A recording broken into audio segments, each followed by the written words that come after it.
В городе Алдане завершился турнир по биатлону на Кубок Якутии. Между собой соревновались члены сборной команды России. Репортаж Татьяны Вахниной.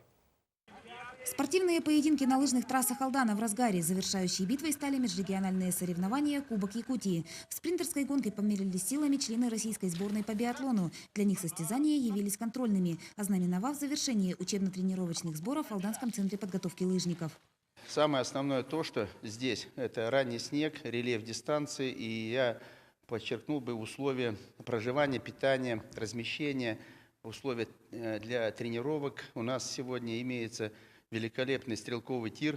На старт Кубка Якутии сборная России по биатлону вышла в полном составе в количестве 14 человек. Дистанция гонок составила 10 километров. Спортсменам предстояло выбить по 5 мишеней из положения лежа и стоя. Прошедшие соревнования для биатлонистов стали частью учебных тренировок. Не за горами Кубок и чемпионат мира, на котором российским спортсменам предстоит побороться со своими постоянными соперниками – французом Мартеном Фуркадом и шведом Эмилем Хегле-Свинцемом.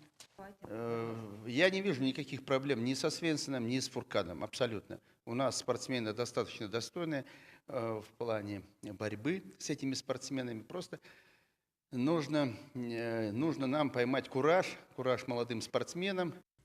Прошедшие соревнования на Кубок Якутии не были для биатлонистов легкими. Причиной тому стала погода. Порывистый ветер и снегопад оказались серьезными препятствиями, повлекшими промахи и снижение скорости. Неоднократные чемпионы мира, представляющие костяк сборной Евгений Гараничев, Антон Шипулин и Дмитрий Малышко, оказались соответственно на 4, 8 и 12 позициях. А лидировали молодые биатлонисты Тимофей Лапшин, Александр Логинов и Александр Печенкин. Татьяна Вахнина, Дмитрий Заливин, Сергей Шипачев, НВК «Саха», Алдан.